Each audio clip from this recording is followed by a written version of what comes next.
ಮುಖ್ಯಮಂತ್ರಿ ಸಿದ್ದರಾಮಯ್ಯನವರು ದೆಹಲಿಗೆ ತೆರಳಿದರು. ಉಪಮುಖ್ಯಮಂತ್ರಿ ಡಿಕೆ ಶಿವಕುಮಾರ್ ಅವರು ದೆಹಲಿಯಲ್ಲೇ ಇದ್ದಾರೆ. ಅಧಿಕೃತವಾಗಿ ಬೇರೆ ಬೇರೆ ಕೇಂದ್ರ ಸಚಿವರುಗಳನ್ನು ಕರ್ನಾಟಕಕ್ಕೆ ಸಂಬಂಧಿಸಿದ ಬೇರೆ ಬೇರೆ ಕೆಲಸಗಳ ವಿಷಯವಾಗಿ ಭೇಟಿಯಾಗಿ ಮನವಿ ಸಲ್ಲಿಸುವುದು ಇಬ್ಬರ ದೆಹಲಿ ಭೇಟಿಗಳ ಉದ್ದೇಶ. ನಿನ್ನೆ ಡಿಕೆ ಶಿವಕುಮಾರ್ ಅವರು ಆ ಕಾರ್ಯ ಮಾಡಿದರು. ಇವತ್ತು ಸಿದ್ದರಾಮಯ್ಯನವರು ಆ ಕಾರ್ಯ ಮಾಡ್ತಾರೆ. ನಾಳೆ ಒಂದರ್ಥದಲ್ಲಿ ಸ್ವಾಮಿ ಕಾರ್ಯವೇ. ದೆಹಲಿಯಲ್ಲಿರುವ ಕಾಂಗ್ರೆಸ್ ವರಿಷ್ಠರ ಜೊತೆಗೆ ಸಭೆ. ಮುಖ್ಯಮಂತ್ರಿ ಉಪಮುಖ್ಯಮಂತ್ರಿಗಳಿಬ್ಬರು ವರಿಷ್ಠರನ್ನ ಭೇಟಿಯಾಗ್ತಾರೆ ಅಂದ್ರೆ ರಾಜ್ಯದಲ್ಲಿ ಈಗ ಸರಳವಾಗಿ ಶುರುವಾಗುವ ಚರ್ಚೆ ನಾಯಕತ್ವ ಬದಲಾವಣೆ ಬಗ್ಗೆ ಚರ್ಚೆ ಮಾಡ್ತಾರ ಅಂತ.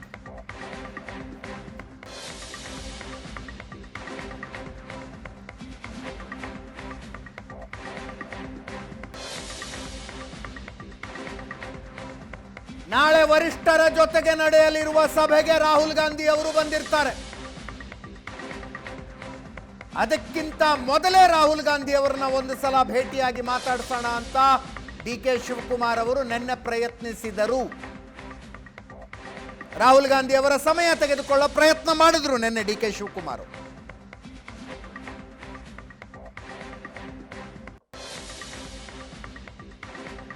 ನಾಳೆ ರಾಹುಲ್ ಗಾಂಧಿ, ಮಲ್ಲಿಕಾರ್ಜುನ ಖರ್ಗೆ, ಕೆಸಿ ವೇಣುಗೋಪಾಲ್, ರಣದೀಪ್ ಸಿಂಗ್ ಸುರ್ಜೇವಾಲಾ 4 ಜನ ಇರ್ತಾರೆ.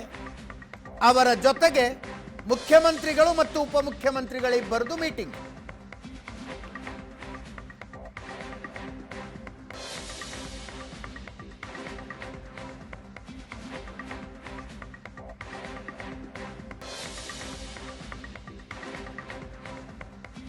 ರಾಜ್ಯದಲ್ಲಿ ಸೆಪ್ಟೆಂಬರ್ ಕ್ರಾಂತಿ, ಅಕ್ಟೋಬರ್ ಕ್ರಾಂತಿ ಅಂತ ಚರ್ಚೆಗಳು ನಡೀತಾ ಇದ್ದಾವೆ. ಅವುಗಳ ಮಧ್ಯದಲ್ಲಿ ಸ್ವತಃ ಮುಖ್ಯಮಂತ್ರಿ ಸಿದ್ದರಾಮಯ್ಯನವರು ಮುಂದಿನ 3 ವರ್ಷವೂ ನಾನೇ ಮುಖ್ಯಮಂತ್ರಿ ಅಂತ ಮಾಧ್ಯಮಗಳ ಕ್ಯಾಮೆರಾ ಮುಂದೆ ಹೇಳಿಕೆ ಕೊಟ್ಟದ್ದಷ್ಟೇ ಅಲ್ಲ, ಅದನ್ನ ಟ್ವೀಟ್ ಮಾಡುವ ಮೂಲಕ ಮತ್ತೊಮ್ಮೆ ಅಧಿಕೃತಗೊಳಿಸಿದ್ರು ಆ ಹೇಳಿಕೆಯನ್ನು. ಇನ್ನೊಂದು ಕಡೆ ನಾಯಕತ್ವ ಬದಲಾವಣೆಯಾಗತ್ತೆ, ಡಿಕೆ ಶಿವಕುಮಾರ್ ಸಿಎಂ ಆಗ್ತಾರೆ ಅಂತ ಮಾತನಾಡಿದ ಕಾಂಗ್ರೆಸ್ಸಿನ ಸಚಿವರುಗಳಿಗೆ ಡಿಕೆ ಶಿವಕುಮಾರ್ ಅವರೇ ನೋಟಿಸ್ ಕೊಟ್ಟು ಬಿಟ್ಟಿದ್ದಾರೆ. ಕಾರಣ ಕೇಳಿ ನೋಟಿಸ್ ಕೊಟ್ಟಿದ್ದಾರೆ.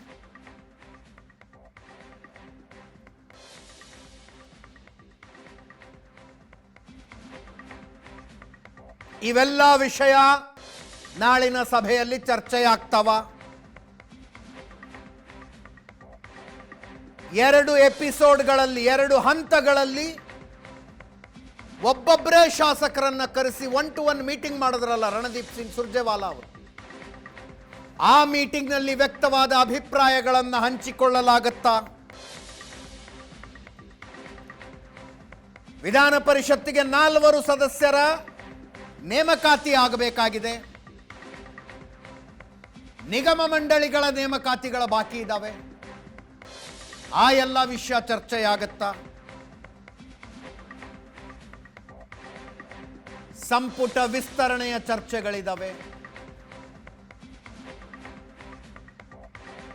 ಅದು ಚರ್ಚೆಗೆ ಬರುತ್ತಾ ಗೊತ್ತಿಲ್ಲ.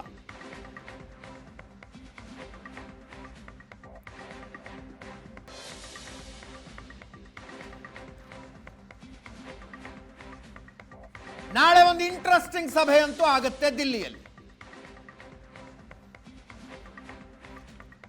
ಸದ್ಯಕ್ಕೆ ಆ ಸಭೆಯಲ್ಲಿ ಸದ್ಯಕ್ಕೆ ಬಂದ ಮಾಹಿತಿಯ ಪ್ರಕಾರ 4 ಜನ ಇರ್ತಾರೆ.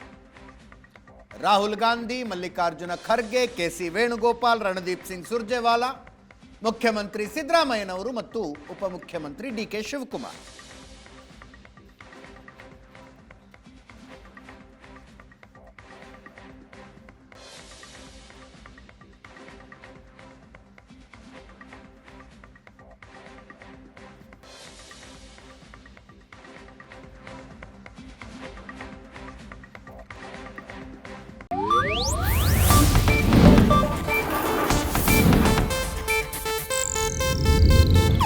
ಇದು ಏಷ್ಯಾನೆಟ್ ನ್ಯೂಸ್ ನೆಟ್ವರ್ಕ್ ಪ್ರಸ್ತುತಿ.